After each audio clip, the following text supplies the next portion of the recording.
Өздөрү жашаган коомду өнүктүрүүгө мусулмандардын катышуусунун уникалдуу тажрыйбасы азырынча документтештирүүнү жана маалыматтык таркатууну күтүп жатат. Дагестанда мусулмандар коомунун жана анын диний жетекчилигинин камкордугу астында кандай иштер жүргүзүлүп жаткандыгы тууралуу маалыматтардын баардыгы үчүн ачыктыгы жана кеңири тарагандыгы кызыктырбай койбойт. Алсак мисалы, республиканын муфтияты Махачкалада уникалдуу шаардык оорукана ачып жана каржылап турат. Ал жерде бир дагы бейтап, атүгүл кымбат туруучу операция же оорусу катуу адамдарды дарылоо болобу, кызмат көрсөтүүлөр үчүн акча төлөбөйт. Ооруканага тамак аш, дары-дармектер жана материалдардын чыгымдары да Дагестандын мусулмандардын башкармалыгынан кайрымдуулук катарында бекер камсыз кылынат. Пакистандагы Лахор шаарынан мусулман аял Рухсана Исхар бүткүл өлкө боюнча бир нече жаңы мектептерди жана медициналык борборлорду ачып, майыптар үчүн үй, кыздарды кесипке үйрөтүүчү курстарды түзүп, аялдардын укугун коргоо боюнча уюмга колдоо көрсөтүп келет. Татарстан Республикасынын дин башкармасы жаш мусулмандардын дискуссиялык тобун уюштурган, анын активисттери Казандын жашоочулары үчүн эң бир пайдалуу иштерди аткарышууда. Мисалы, алар макулатура чогултушат, аларды кайра иштетүүгө тапшырышат, андан түшкөн акчаларды оорусу катуу адамдарды дарылоо үчүн беришет. Пандемия учурунда жергиликтүү бийликтер коронавирустан каза болгондорду ташууга жетишпей жатышкандыктан, Жамиат улема хинди диний уюму тез жардам машинасын сатып алып, кайтыш болгон индуисттердин денелерин жакын жердеги крематорийге бекер ташый башташкан. Ташуунун жана өрттөөгө даярдоонун бүткүл процессин уюмдун волонтерлору жүзүгө ашырышууда. Мусулмандар эмне үчүн жана эмне себептен мамлекеттин иш милдетине таандык болгон милдеттерди аткарышууда? Бул туурабы? Волонтерлук кандай иштер мусулмандар үчүн кыйла туура келиши мүмкүн?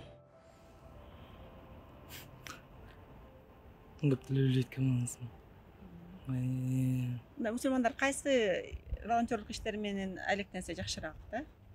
Көбүрөөк аяктуураак мусулмандар үчүн. Кандай жардамдарды берсе болот да элдерге?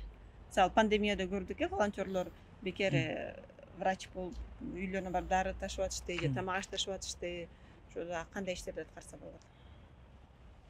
Эмне үчүн мусулмандар ошо иштерди аткарып атты да? Мамлекет кылыш керек эле да буларды. Эмне үчүн волонтерлор кылып атты ошол? Эмне себептен?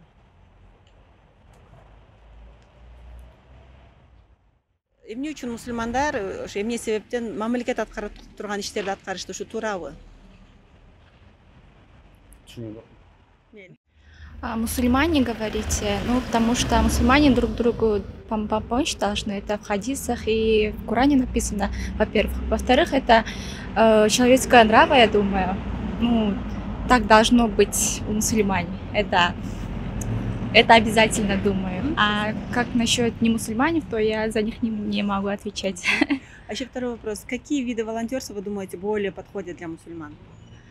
Насчет этого я не знаю, потому что я волонтером не работала. Вот. Спасибо большое.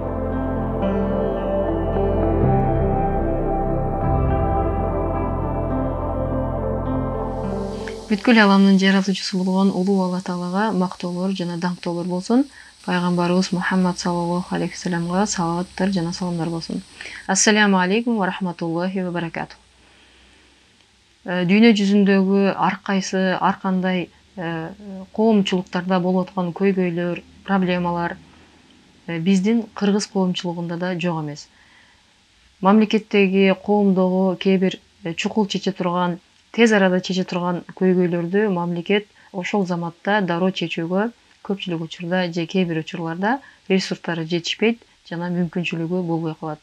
Мындай учурларда мамлекеттин ар бир жараны, динине, улутуна, жарандык таандуулугуна карабастан жапатырмак мамлекетке, коомго, элге кызмат колун сунуп кадам таштоолору зарыл. Ошолордун катарында мусулмандар дагы өзүнүн өлкөсү үчүн, мамлекети, коому үчүн ушундай кырдаалдарда колун сунуп, жардам көрсөтүп, кызматташуусу зарыл болуп эсептелет. Коомдун, элдин мындай бул жардамы, аракети жарандык катышуу деп аталат. Жарандык катышуунун көптөгөн түрлөрү бар. Жарандык катышуу деген эмне? Жарандык катышуунун түрлөрү бүгүн силер менен жарандык катышуу жөнүндө сөз кылмакчыбыз. Балдар, бүгүн силер менен мамлекетти, коомду өнүктүрүүдөгү жарандык катышуу жөнүндө сөз кылмакчыбыз. Жарандык катышуу деген эмне? Жарандык катышуу бул коомдогу, мамлекеттеги ар кандай көйгөйлөрдү чечүү максатында жарандык коом менен мамлекеттик бийликтин ортосундагы өз ара аракеттешүү кызматы. Светтик мамлекет бул дин менен мамлекет бөлүнгөн дегенди билдирет. Биздин мамлекетибиз Кыргызстан светтик мамлекеттердин катарына кошулат. Дин менен мамлекет бөлүнгөн деген бул мусулмандардын же дагы башка дин кызматкерлери, динге ишенген адамдар бул саясатка же болбосо бийликке катышууга укугу жок дегенди билдирбейт. Ар бир жаран өзүнүн дин ишенимине карабастан, улутуна карабастан мамлекеттик кызматтарга, мамлекеттик саясий иштерге аралашууга, кызматташууга толук укугу бар. Булардын катарында жөнөкөй катардагы мусулмандардан баштап дин кызматкерлери, имамдар, аалымдар дагы жапа-тырмак өзүнүн мамлекетине, коомуна кызмат кылууга аракет жасап кадам таштоосу керек. Жарандык катышуунун көптөгөн түрлөрү бар. Бирок бизге эң белгилүү болгон түрлөрү жөнүндө сөз кылмакчыбыз. Булар волонтерлук, диний ишмердүүлүк, саясий активдүүлүк жана маалыматтык активдүүлүк. Булардын эң биринчиси волонтерлук жөнүндө карай турган болсок, волонтер деген сөз баарыбызга маалым, баарыбызга белгилүү. Азыркы учурда волонтерлук аябай кеңири кулачын жайып, элибизге, жерибизге, мамлекетте кызматын аткарууда. Волонтер деген сөз баарыбызга эле белгилүү, баарыбызга маалым. Волонтер деген бул кадимки эле мамлекеттин жараны, өзүнүн мамлекетинин, коомунун, элинин кызыкчылыгы үчүн өзүнүн күчүн, билимин, каражатын же болбосо убактысын тартуулап кызмат кылуу, ыктыярдуу түрдө, акысыз түрдө кызмат кылуу. Бул өзү сыяктуу эле жарандарга, өзү сыяктуу эле инсандарга ошол жанагы айткан илимин, күчүн, каражатын жана убактысын жумшап тартуулоосу бул волонтерлук болуп эсептелет. Булар өздөрүнүн жасаган эмгектери үчүн эч кандай акы талап кылбастан жүрөгүнүн каалоосу менен адилеттүүлүктүн, гуманизмдин баалуулуктарына таянып иш алып барышат. Азыркы баарыбызга белгилүү болгон жакында башыбыздан болуп өткөн пандемия, дүйнөнүн ишин алган коронавирус пандемиясын мисал кыла турган болсок, ошол мезгилде дүйнө жүзүндөгү башка мамлекеттер сыяктуу эле Кыргызстан дагы оор абалга, оор кырдаалдарга туш келдик. Ошол мезгилде биз баарын мамлекет четсин, саламаттык сактоо министрлиги четсин деп жөн эле карап жатканыбыз туура эмес болчу. Бирок элибизден, жерибизден, журтубуздан чыккан волонтерлор элге, жерге кызмат кылып, мамлекетке бир топ жардам беришти. Ошол мезгилде такси же башка транспорт кызматкерлери өздөрүнүн номерлерин интернет тармактарына таркатып, кимге тез жардам керек болгон болсо, ооруканага тез арада жеткирилиш керек болсо, күнү түнү бекер кызматта турушту. Дарыгерлер болобу, медайымдар болобу, жана дары, уколдорду саууга өздөрүнүн ошол кызматын акы албай туруп, бекер ошол элге кызмат кылып эмгегин арнашты. Андан тышкары колунда бар жарандарыбыз каражаттарын, колунда болгон нерселерин муктаждарга жеткиришти. Карантин учурунда муктаж болгон көп үй бүлөлөргө жеткирип, дары-дармектер менен оорулууларга атайын обсерваторияларды ачып, кээ бирөөлөрү өзүнүн ишканасын, өзүнүн спорт клубтарын, өзүнүн ашканаларын берип, ошентип жапа-тырмак баарыбыз мамлекетке кызмат кылууга даяр турушту. Бул аракеттердин бардыгы жарандык катышуунун түрүнө кирет. Экинчи түрү болсо диний активдүүлүк. Аты айтып тургандай эле динге ишенген адамдардын коомго, мамлекетине тийгизген жардамы же кызматы.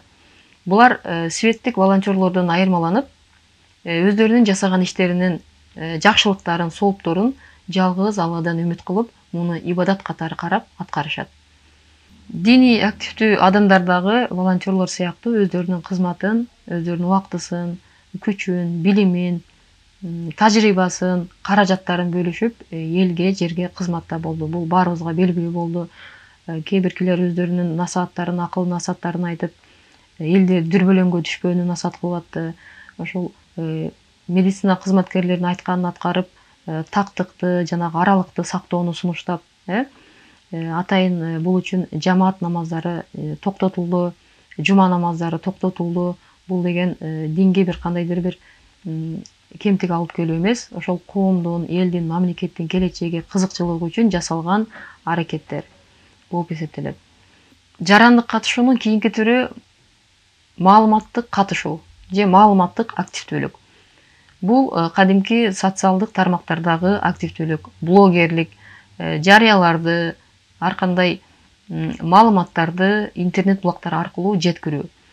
Жардам берүү максатында кол сунган жарандарыбыз менен муктаж адамдардын ортосунда ортомчулук кызматтарды аткаруу, ушундай кабарларды жеткирүү.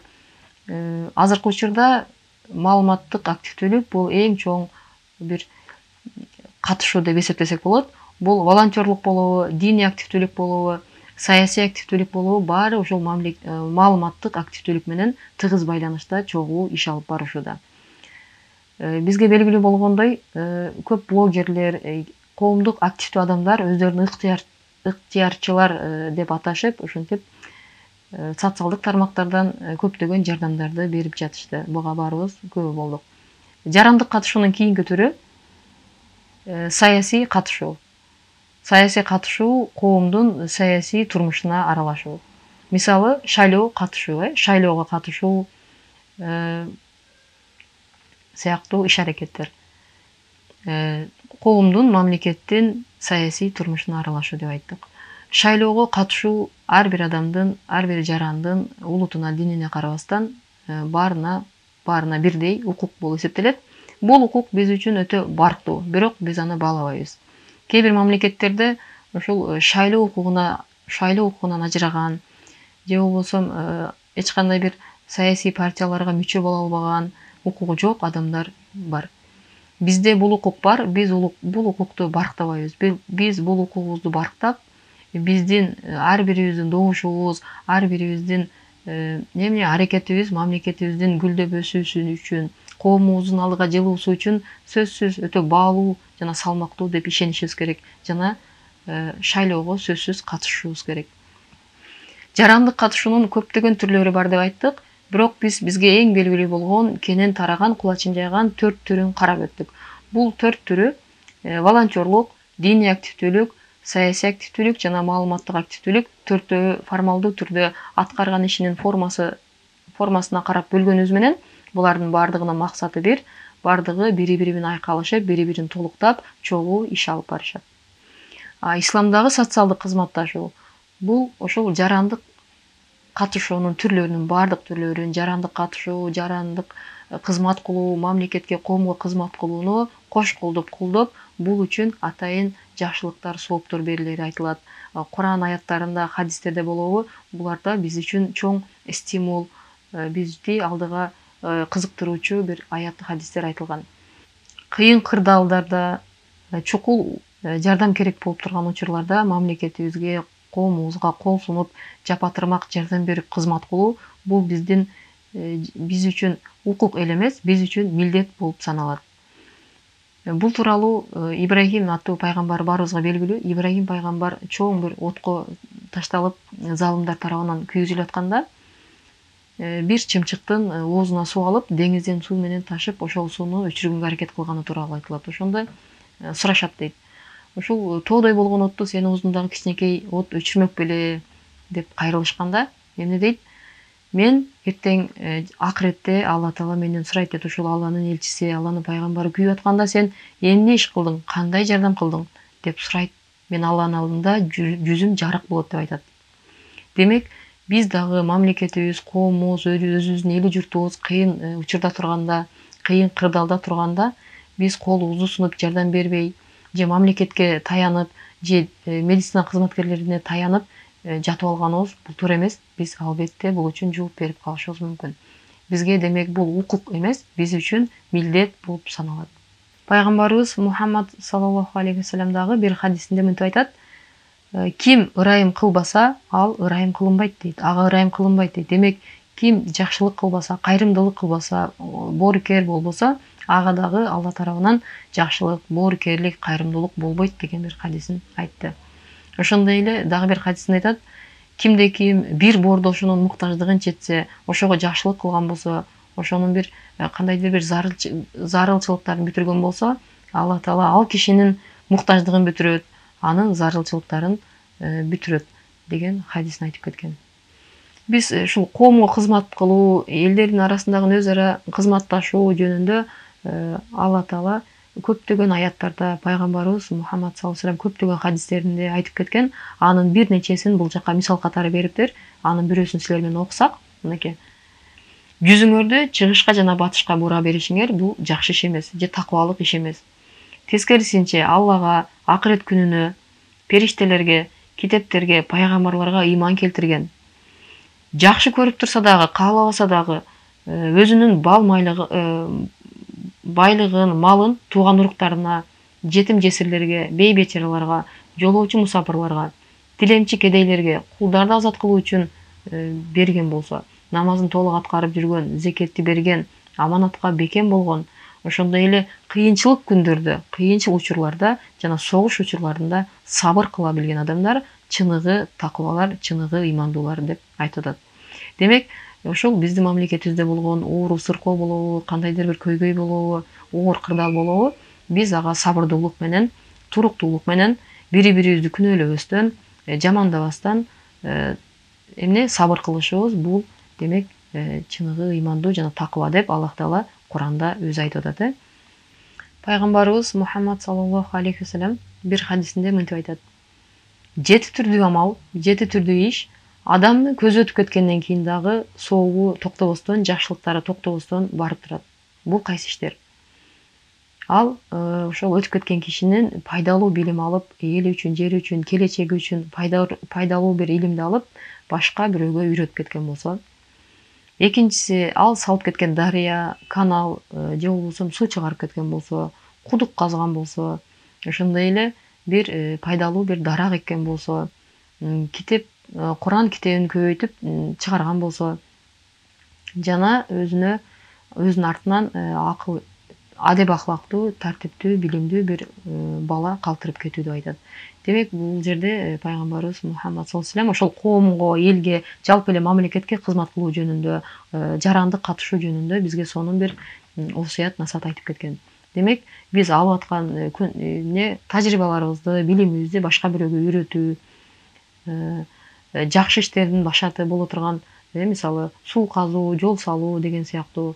Анан дарак ал мөмөлүү болобу, мөмөсүз болобу айырмасы жок. Андан канча адам пайдаланат, демек ошол адамга сооптору, жакшылыктары үзгүлтүксүз барып турат деп айтты.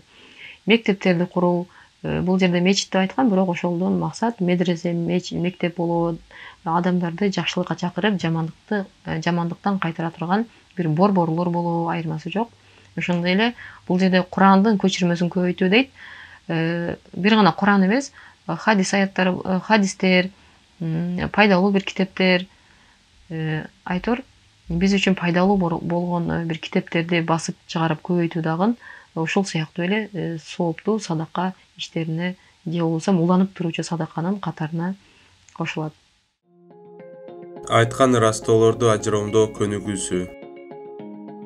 Биринчи суроо. Силер кандай деп ойлойсуңар? Жарандын жарандык катышууга даярдыгын, анын динчилдигине көз каранды болобу? Ооба, жок. Ооба, 2014-жылы Гелап институту тарабынан жүргүзүлгөн изилдөөлөрдүн маалыматтары боюнча 145 өлкөдө акыркы жумада таат ибадат кылууга диний храмдарга келишкен респонденттердин арасында муктаж болгондорго акчалай кайыр садага кылууну каалагандар.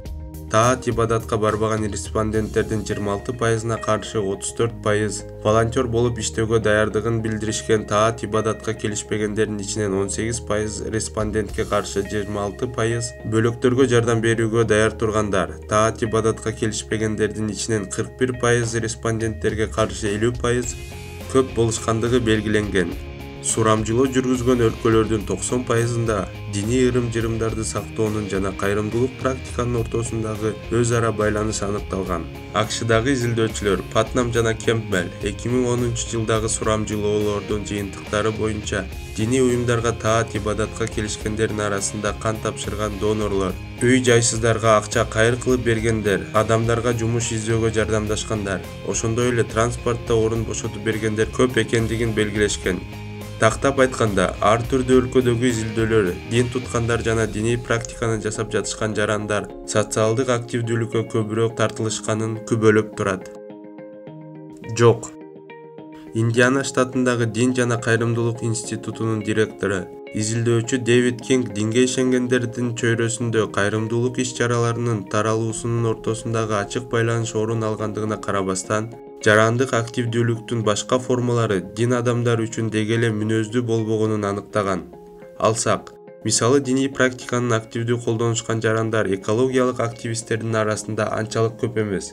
А диний институттардын өздөрү өлкөдөгү бардык конфессиялар курчап турган чөйрөнү коргоо маселелерин көтөрүшпөйт. Экинчи суроо. Силер кандай деп ойлойсуңар? Кыргыз Республикасында диний коомдор жана дин туткандар социалдык кызмат кылуу принциптерин карманышабы? Ооба, жок. Ооба.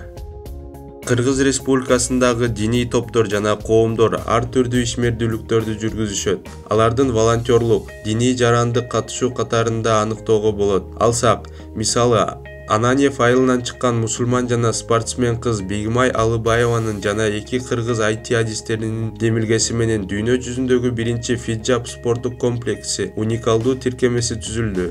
Ал 2019-жылы Стамбулда дүйнөнүн топ 100 стартаптарына кирди. Бул стартап тарткан ошондой эле ресурска жазылуудан алынган каражаттарды иштеп чыгуучулар дүйнө жүзү боюнча мусулман аялдарынын спорт менен машыгуулары үчүн 100 спорттук аянтчаны курууга багытташат. Жарандык катышуунун башка мисалы кылып, Мутакалим уюмунун аялдар колониясындагы түрмөгө кесилген аялдарды реабилитациялоо боюнча 20 жылдан ашык тажрыйбасын же ушул эле уюмдун сергек жашоо образынын негиздерин илгерилетүү жана медреселердеги окуу программаларына жарандуулукка киришүү сабагын киргизүү боюнча демилгелерин атай кетүүгө болот. Жок. Биздин өлкөбүздө диний уюмдар жана топтор жарандык катышуунун кандай формаларын колдонушаары жөнүндө так маалымат жок. Диний майрамдардын алдында кайрымдуулук жардамдарын көрсөтүүнүн салты бар. Бирок жалпы маалымат каражаттары мамлекеттик жана коммерциялык уюмдардын кайрымдуулук иш-чараларын маалымдап келишет. Социалдык кызмат кылуу катарында сен эмне жасай аласың жана эмнени сунуш кылгың келет?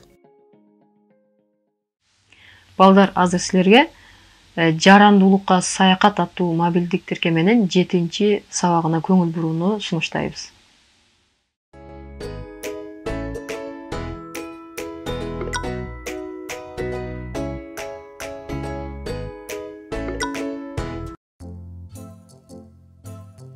Ой, бул жерде дем алуу кыйын экен. Бул эмне?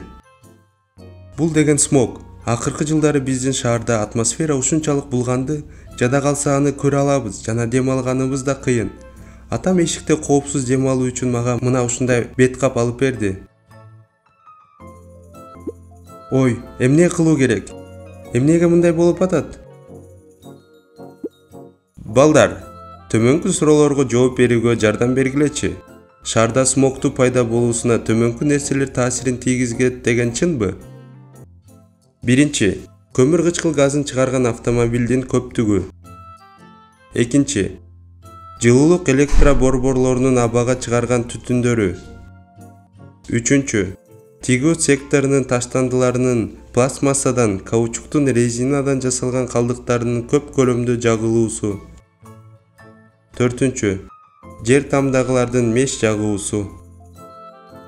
Чын. Балдар, силер туура жооп берип жатасыңар. Эмне кылуу керек? Баарыбыз жаранбыз. Чечимдерди кабыл алууга жана алардын ишке ашырылуусуна таасир тийгизип катыша алабыз. Кантип? Биз эмне кыла алабыз? Биз бир гана кайыр садакаларды чогултуп, аларды кембагалдарга тарата алабыз деп ойлогом. Бирок шаардын экологиясын кантип өзгөртө алабыз? Биринчиден, ар бирибиз жашаган жерибиздеги экологияга зыян тийгизе турган дөңгөлөктөрдү, пластмассаларды жакпаш керек экендиги тууралуу жергиликтүү компаниялардын жетекчилери жана жашоочулары менен түшүндүрүү иштерин жүргүзүшүбүз керек. Атмосферага канткенде зыян келтирбейбиз. Мына ошол тууралуу өз мектептерде, медреселерде, алар өздөрүн көчөдө, коомдо кандай алып жүрүү керек экендиги тууралуу түшүндүрсөк болот. Абанын бузулушу адамдын ден соолугуна кандай чоң зыян келтирерин айтып берсек болот. Экинчиден, ар бирибиз экологиялык кыймылдын катышуусу боло алабыз жана булганган жайлардын мониторингин жүргүзүүгө жардам бере алабыз. Биз жарандык топ катары шаардын мэриясынан, шаардык кеңештин депутаттарынан жана парламенттен бул маселени карап чыгуусу жана шаардын экологиясы тууралуу коомдук угууларды уюштурууларын талап кыла алабыз. Жалпысынан бул жакта жумуш көп. Биз жөнөкөй адамдар ушундай кадамдарга барууга укугубуз барбы? Абанын булгануу маселеси тууралуу өз ой пикирлерибизди социалдык тармактарда жазып, элди үгүттөсөк кандай болот? Кыргызстандын жарандары, калк, бийликтин негизги булагы. Ошондуктан биз күн маселесине коомдогу көйгөйлүү маселелерди коюуга укуктуубуз жана аларды чечүүгө катыша алабыз. Коюлган маселелерди коомчулуктун көзөмөлүнө алып чыга алабыз.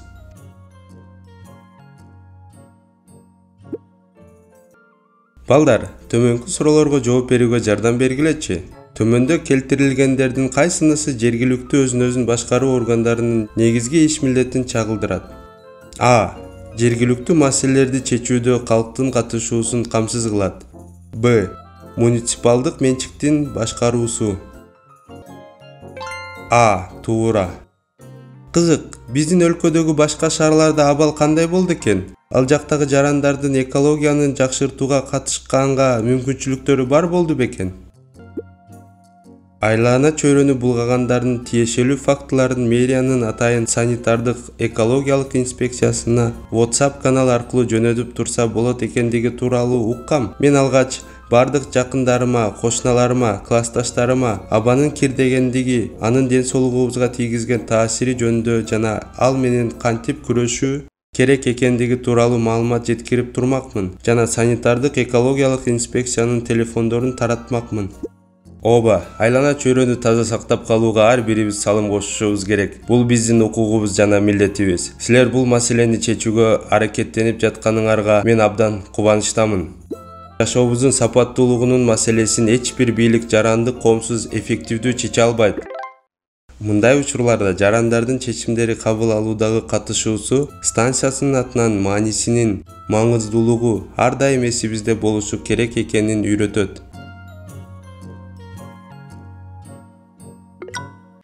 Исламдагы социалдык кызмат кылуу бул коомдо болуп аткан экономикалык болобу, социалдык болобу, экологиялык болобу бардык көйгөйлөрдү чечүүдө кызматташып, чогуу иш алып баруу.